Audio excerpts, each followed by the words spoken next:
Hello guys, ఈరోజు మనం కుక్కర్లో కుష్కా ఎలా చేసుకుందామో సింపుల్ వేలో చూసేద్దాం. నేనైతే కావాల్సిన ఇంగ్రీడియంట్స్ అన్నీ రెడీ చేసి పెట్టేసుకున్నాను. ఇక్కడైతే నేను బాస్మతి రైస్ తీసుకున్నాను, అందుకే ముందుగా నానబెట్టుకున్నాను.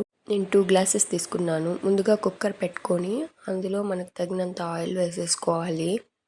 ఇప్పుడు మనం తీసుకున్న బిర్యానీ స్పైసెస్, చెక్క, లవంగాలు, యాలక బొడ్లు, బిర్యానీ ఆకు అన్నీ వేసేసి అల్లం వెల్లుల్లి పేస్ట్ని కూడా అందులో వేసేసుకొని అడుగంటకుండా ఇలా కలబెట్టుకుంటూ వేపుకోవాలి. అల్లం వెల్లుల్లి పేస్ట్ వేయగానే అక్కడ అడుగంటుకుంటుంది. అలా అంటుకుంటే అన్నం కూడా మాడిపోతుంది. సో అడుగంటకుండా బాగా వేపుకుంటూ ఉండాలి. అల్లం వెల్లుల్లి పేస్ట్ వేగాక ఒక కమ్మటి వాసన వస్తుంది. ఆ తర్వాత కట్ చేసి పెట్టుకున్న ఎర్రగడ్డలు అందులో వేసేసుకోవాలి.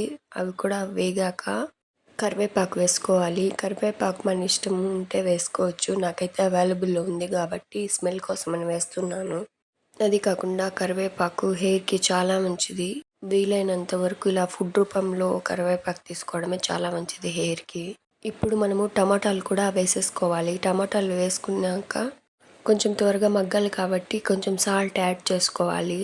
సాల్ట్ యాడ్ చేసుకుంటే టమాటాలు కానీ ఏ వెజిటేబుల్స్ కానీ త్వరగా మగ్గిపోతాయి. ఇప్పుడు ఒక 1/2 స్పూన్ పసుపు వేసుకోవాలి. నేనైతే 2 స్పూన్స్ కారపొడి వేసుకుంటున్నాను. కారపొడి అయితే తక్కువగానే వేసుకుంటున్నాను. తర్వాత 2 స్పూన్స్ ధనియాల పొడి వేసేసుకుంటున్నాను. అంతా కలిపేసుకోవాలి. కొంచెం పచ్చివాసన పోయే వరకు బాగా కలిపేసుకొని ఆ తర్వాత ఇందులోకి పెరుగు యాడ్ చేసుకున్నా కూడా చాలా బాగుంటుంది. బట్ నాకైతే అవైలబుల్ లేదు ఈరోజు.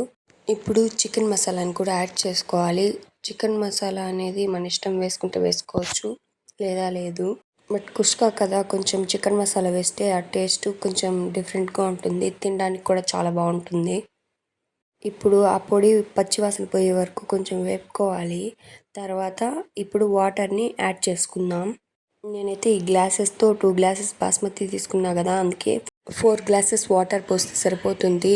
ముందుగా నానబెట్టుకున్నాం కదా కాబట్టి ఎగ్జాక్ట్గా 4 గ్లాసెస్ అయితే సరిపోతుంది.